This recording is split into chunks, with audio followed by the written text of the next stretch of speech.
los tres vectores principales de la espiritualidad integral. En el camino del crecimiento personal, hay muchas dimensiones de la vida que se deberían de tener en cuenta, y una de las más importantes es la espiritualidad. En el presente artículo, hablaré de tres dimensiones que a mi juicio son las principales para comprender la espiritualidad en nuestros tiempos. Son, a. el sujeto o yo conocedor que tiene la experiencia espiritual, b. lo conocido o experimentado, y c. el paradigma por el cual se interpreta, se actúa y se le da sentido a lo experimentado. Adentrémonos a ver un poco más sobre cada uno de esos ámbitos. A. El yo conocedor, es la fuente de la conciencia en todo momento, la cual percibe, mira, escucha, siente, etc. Aunque ese yo, en la vida humana, encarnada, está velado u ofuscado, y durante el camino de crecimiento espiritual del sujeto, va progresando o ascendiendo, como desvelando o quitando capas de espesor a esa originaria ofuscación que tiene la identidad de todo ser humano, desde los inicios de su vida encarnada. Ese proceso de desvelado es descrito por autores como Daniel P. Brown y Ken Wilber como los diferentes puntos de vista por los que asciende el sujeto. Así pues, los niveles por los que puede transitar la identidad humana adulta son los siguientes. Ego. Identificación con el cuerpo y los pensamientos. O lo que viene a ser lo mismo, el sujeto confunde su identidad con sus pensamientos egoicos y el cuerpo físico encapsulado por su piel. Alma. Liberación de las limitaciones de la identificación exclusiva con el nivel anterior, aunque todavía identificado con la personalidad. Aunque es una identificación con la personalidad individual libre del pensamiento egoico, pues tiene la capacidad de atestiguarlo y tratar al propio ego como un objeto más de los que puede servirse o dejar a un lado mientras no le sea útil. Desde ese estado del yo alma, se perciben sentimientos de amor, beatitud, alegría, claridad, felicidad, y también ira, odio, celos, imágenes onírico-visionarias, mundos y seres de luz, estados de gran luminosidad y iluminaciones audibles, emociones intensas que abrazan a todos los seres sensibles. Yo superior. Libre de la identificación anterior, la propia personalidad individual con todo lo que exige defender, aunque todavía confinado en un espacio-tiempo personal. Es decir, que todavía no es una identidad atemporal, ni ubicua. Cree que su identidad tiene un principio, y que la distancia física y el transcurrir del tiempo le limita y separa. Este estado de conciencia a menudo suele estar permeado con gozo radical, amor puro, belleza infinita, y libertad ilimitada. Yo real. Libre de la confinación en el espacio-tiempo personal, aunque todavía confinado en las dualidades sujeto/objeto de la conciencia individual, dicotomía entre el testigo y lo atestiguado, y singular/plural, es decir, dualidad entre uno y los muchos, dicotomía entre lo que yo soy y lo que no soy, lo otro. Testigo vacío puro, libre de todo objeto. Esidad o totalidad no dual. Identidad transdual. Aquí la identidad ya no está confundida. Ahí, el mundo de las formas observadas, y la vacuidad clara y abierta del yo real testigo, son vistos como uno, o mejor dicho no dos. No hay nada que se sienta como un sujeto o yo separado de un objeto o lo atestiguado, tampoco hay una interioridad separada de lo exterior, aunque estas distinciones pueden ser reconocidas, mas la identidad no se asocia a ninguna de ellas.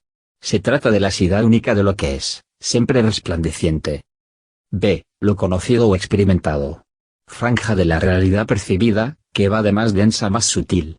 Según Ken Wilber, el mundo conocido y sus objetos que percibimos en él, se encuentran en un espectro o gradiente, o gradación, y tal espectro ha sido segmentado en una serie de zonas o bandas de la realidad, con el fin de facilitar su descripción, y al igual que los paralelos y meridianos de un mapa, tales franjas no existen ahí fuera, por eso no hay que confundir el mapa con la realidad. De todos modos, un buen mapa puede ser de mucha utilidad para navegar el vasto océano de la vida y la búsqueda de la felicidad. Aclarado eso, Wilber usa un mapa de 3 niveles o bandas de lo percibido, que son la realidad ordinaria, la sutil y la causal. Lo normal es percibir la realidad ordinaria, la más densa, sin problemas. Y para percibir lo sutil o lo causal, lo muy muy sutil, se requiere refinar la sensibilidad y la precisión. Exploremos ahora, concisamente, cada una de estas franjas. 1. El mundo o reino ordinario. Es el mundo físico, el cosmos material de más densa vibración. Es la realidad más sobria y fácil de percibir. En esa banda de la realidad encontramos las energías que los físicos actuales han descubierto, que aunque no sean tan accesibles a los sentidos, sí que se pueden apreciar con instrumentos o demostraciones científicas. La familia de la energía ordinaria contiene los géneros de energía, gravitatoria, electromagnética, nuclear fuerte y nuclear débil. El género electromagnético contiene las siguientes especies de energía: los rayos cósmicos, los rayos gamma, los rayos X, la luz visible, la luz infrarroja, las microondas, etc. El género nuclear fuerte contiene las especies de energía: bariones, los hadrones, los mesones, etc. Aquí pondríamos cualquier especie que la ciencia encuentre en el género gravitatorio y en el género nuclear débil. Y, evidentemente, también entra en el reino del ordinario toda la realidad que se deriva de esas energías, como átomos, moléculas, células, tejidos, órganos, organismos, personas, animales, cosas, plantas, estrellas, etc., que son accesibles a los sentidos o a extensiones tecnológicas de los sentidos, como telescopios, microscopios, etc. 2. La realidad sutil es de una vibración más elevada que la ordinaria.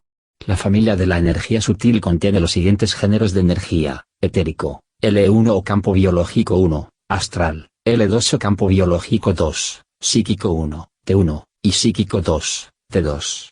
El género etérico, L1 o campo biológico 1, contiene las especies de energía: viral, procariota, neuronal, de las cuerdas neurales, etc.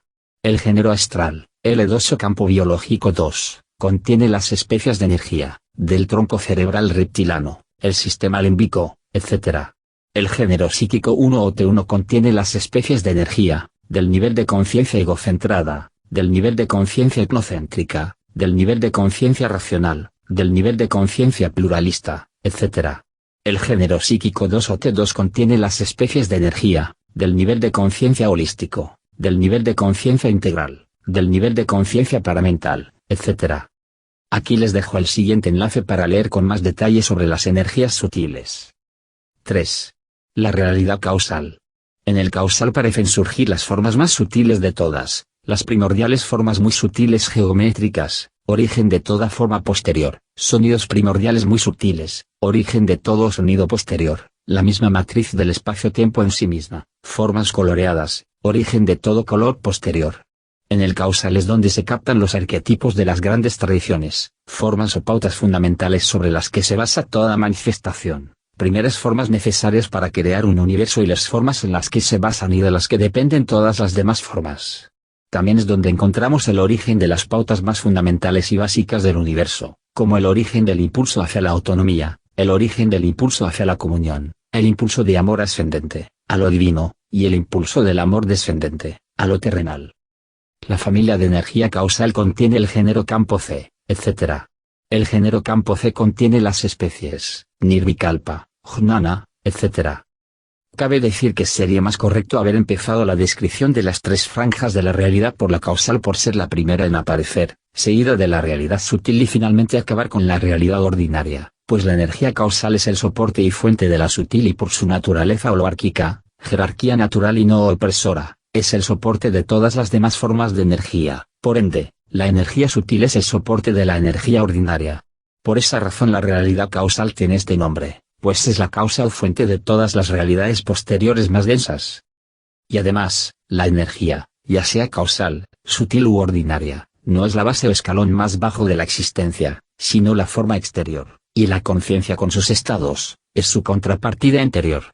Todo, realidades, eventos, cosas, personas, todo en definitiva, tiene un exterior, materia-energía, y un interior, conciencia con sus estados. C. El paradigma de interpretación del mundo. Vendría a ser como el color, o la graduación, del cristal por el cual el conocedor mira o accede a lo conocido y le da un sentido.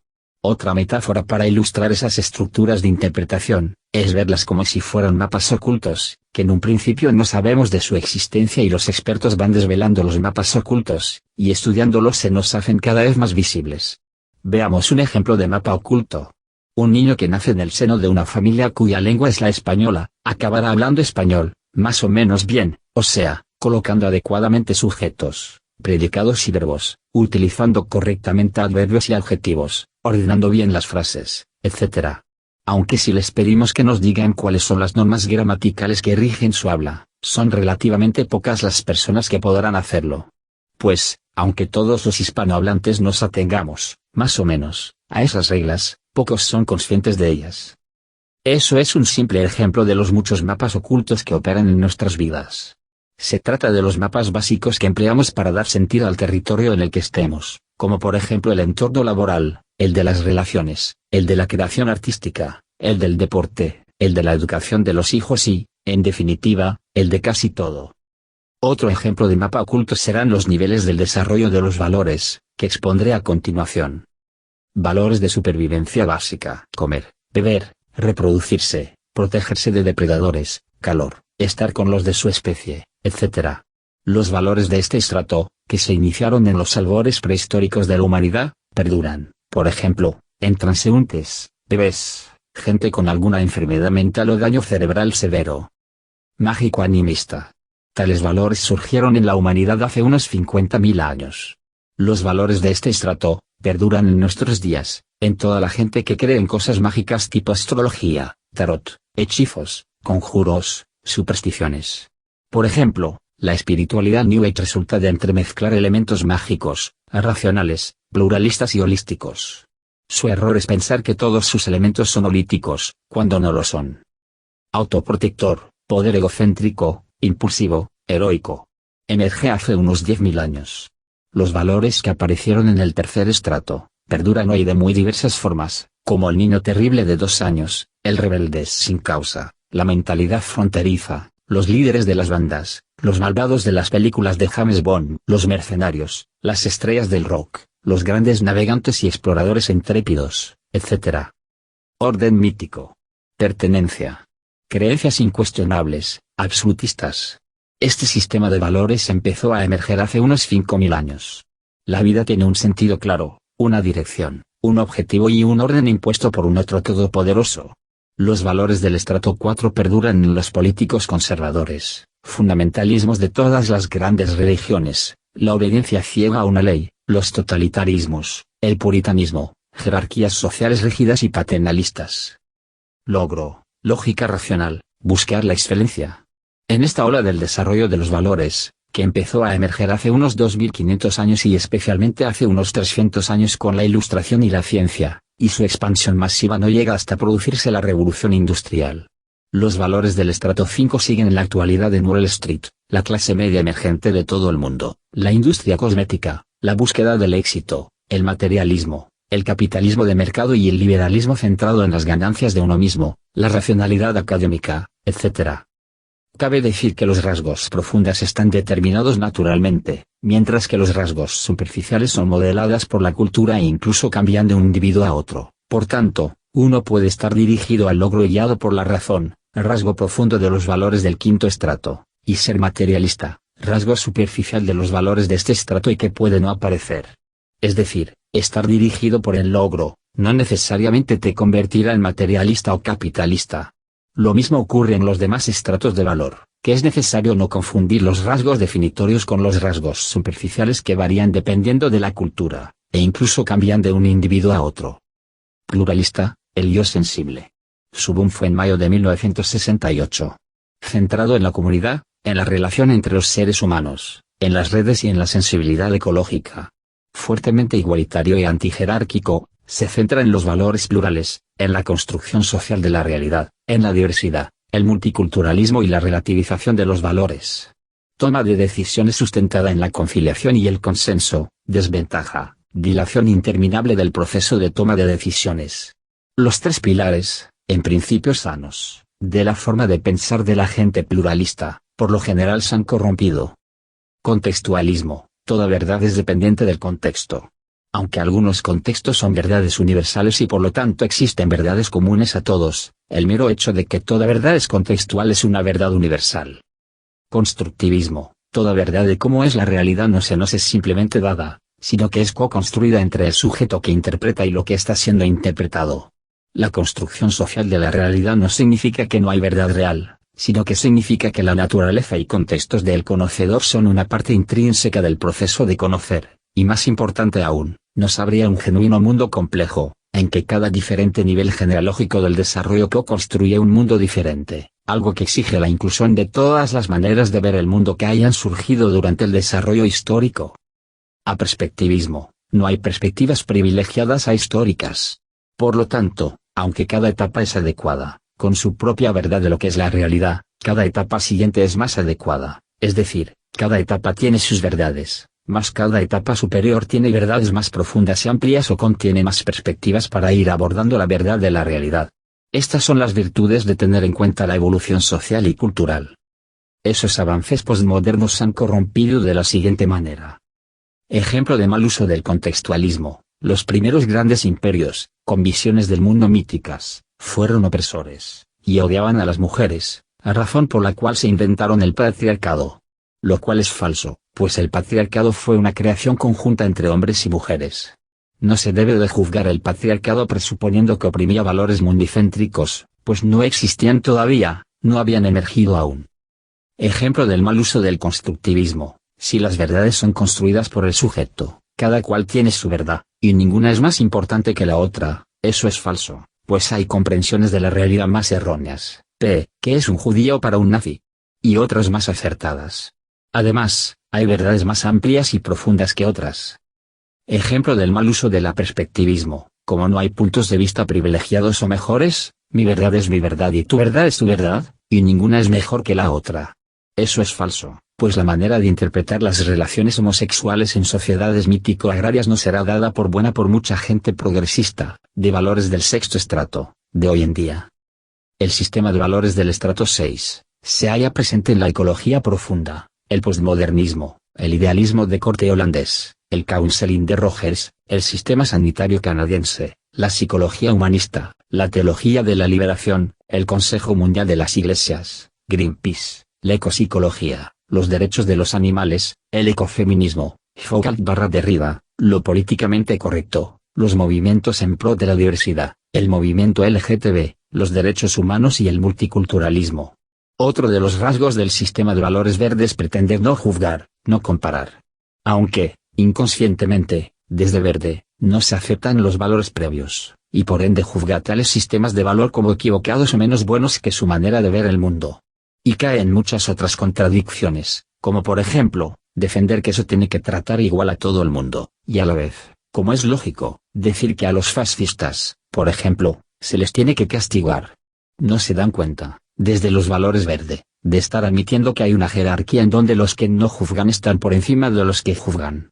Aunque ellos mismos juzgan negativamente, y con razón, al racista o al sexista. Finalmente tienen que admitir que hay verdades absolutamente ciertas, que hay juicios acertados al 100%. 7. Holístico, sistémico. La vida se presenta como un caleidoscopio de sistemas fluidos e interrelacionados, cuya prioridad fundamental gira en torno a la flexibilidad, la espontaneidad y la funcionalidad. Captar la totalidad de un sistema complejo, y ver claro que la modificación de cualquiera de sus componentes, influye en la totalidad. Sistemas complejos evolutivos, los juicios ordenados en escalas de valores, las jerarquías de desarrollo y naturales.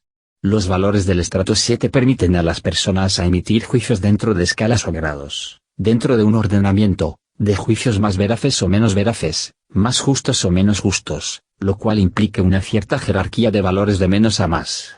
Admitir que el desarrollo de la conciencia es mejor que la falta de desarrollo de la conciencia, aunque cada nivel sea adecuado y bueno, dadas sus circunstancias, cada nuevo nivel es más adecuado, lleva a dilucidar que no todas las jerarquías son malas. Las jerarquías se pueden clasificar en dos grupos, las jerarquías de dominio y las jerarquías de desarrollo. Es decir, jerarquías de opresión, como el sistema de castas hindú, las jerarquías en las organizaciones criminales, etc., y, por otra parte, las jerarquías naturales, como la que conduce de las partículas subatómicas, a los átomos, de estos a las moléculas, después a las células, a los órganos, a los organismos, o sea, una jerarquía en donde cada estructura superior, trasciende e incluye a todos sus predecesores, a razón por la cual, la secuencia discurre por totalidades cada vez más inclusivas, complejas y significativas. En las jerarquías naturales, los niveles más elevados no oprimen a los inferiores, sino que los incluyen. Así pues, uno de los aprendizajes más importantes que pueden hacer las personas con valores del estrato 7 es a no odiar a todas las jerarquías, y a deshacerse solamente de las jerarquías de opresión. 8. Integral. Visión de holoarquías de desarrollo, totalidades y a la vez parte de algo mayor, evolutivas. Eso nos devuelve el poder tener una meta narrativa para dirigir nuestras vidas en pro al bien de todos los estratos del desarrollo. y se une el sentimiento y el conocimiento, la emoción y el pensamiento, el cuerpo y la mente, múltiples niveles interrelacionados en un metasistema, fundamento de la totalidad extensa. Tanto teórica como prácticamente, es posible una gran unificación, es decir, una visión de conjunto. Aquí se valoran los sistemas de sistemas complejos evolutivos, los juicios ordenados en escalas de valores, las jerarquías de desarrollo y naturales. La evolución va de lo más simple a lo más complejo, de lo más fundamental a lo más significativo, de más egocéntrico a menos egocéntrico. En la mentalidad del estrato 8, también se advierte claramente que la realidad no es igual a esas teorías y esquemas evolutivos o explicativos. Por tanto, no debemos confundir la realidad con el mapa de esa realidad, conciencia de constructos. Tales mapas, aunque avalados por pruebas científicas contundentes, son solamente aproximaciones a la realidad. Aunque cabe darse cuenta de que siempre utilizamos mapas para interpretar la realidad, y la mayoría de las veces son mapas inconscientes, ocultos. Y es aquí, en el nivel turquesa, donde nos damos cuenta de que todo eso son constructos o construcciones mentales en los cuales coparticipo en su emergencia o en acción. Aquí descubres que toda verdad de cómo es la realidad, no se nos es simplemente dada, sino que es co-construida entre quien interpreta y reinterpretado. Y eso no significa que no haya una verdad real, sino que la mentalidad y cultura del conocedor son parte del conocer. Y cada nivel de conciencia co-construye un mundo diferente, y si ves eso claramente, te exigirá la inclusión de todas las maneras sanas de ver el mundo que hayan surgido durante el desarrollo histórico. Además, la conciencia de esas construcciones trastoca los cimientos de los valores, y uno decide participar activamente en la co-creación de la cultura y la sociedad, participando activamente en las redes de interacciones. En este nivel se ve claro que todo lo inferior está en lo superior, aunque no todo lo superior está en lo inferior. Los átomos están contenidos en la molécula, aunque los átomos no contienen moléculas. Puedes ver las bellotas de la encina, aunque la encina y la bellota solo es un potencial. Por mucho que estudies el lan de una bellota, no verás encinas en su interior si no la planta si germina. Y ese potencial futuro puede desplegarse, o no. Así que, el universo no es holográfico, sino holárquico. Lo superior contiene lo inferior, aunque lo inferior todavía no ha desarrollado su potencial futuro. Una posibilidad todavía no es una realidad. En nuestro mundo podría no haber guerras o hambre, aunque por ahora sí que hay.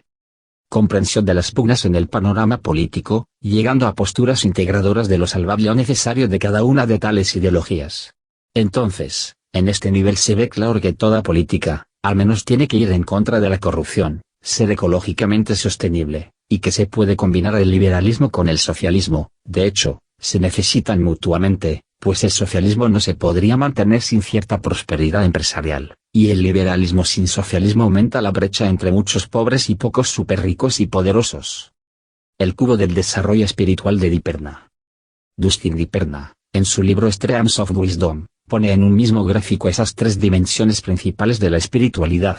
Justo aquí abajo pueden ver este gráfico, donde el eje vertical señala los niveles estructurales o paradigmas, lente por la cual mira, el eje horizontal señala el punto de vista del vidente o sujeto, el conocedor, y el eje en diagonal señala el reino o estado que se está conociendo o accediendo.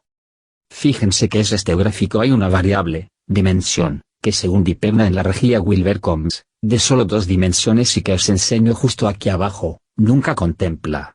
La cuestión es que es muy bueno y útil diferenciar el estado del yo, ego, alma, yo superior, yo real y esidad no dual, del eje vertical, y los reinos a los que se accede, que solo son 3, ordinario, sutil y causal, no 5 como los estados del yo. Por no es lo mismo el estado de conciencia y la franja de la realidad a la que esta conciencia accede. No es lo mismo el vidente que el paisaje visto. Los reinos son ontológicos y los estados epistemológicos. Esa diferenciación tiene importancia, pues la liberación depende únicamente del punto de vista del cual la corriente de conciencia surge, en cualquier momento, el yo observador. No depende del reino que se contempla, no depende de los cambios de los fenómenos atestiguados, por muy sutiles que sean, ni depende de la lente interpretativa que usa ese yo, aunque la plenitud sí que depende de eso. Así pues, si desea ahondar en esa cuestión concreta, lea el siguiente artículo clicando aquí. Además, el punto de vista del yo, eje vertical de la foto de justo aquí arriba, tiene un desarrollo holónico en que cada nivel trasciende e incluye a su predecesor. No ocurre lo mismo con las franjas de la realidad o reinos atestiguados, que son excluyentes entre sí, es decir que cuando contemplas lo ordinario, no contemplas lo sutil. Cuando contemplas lo causal, no contemplas lo sutil.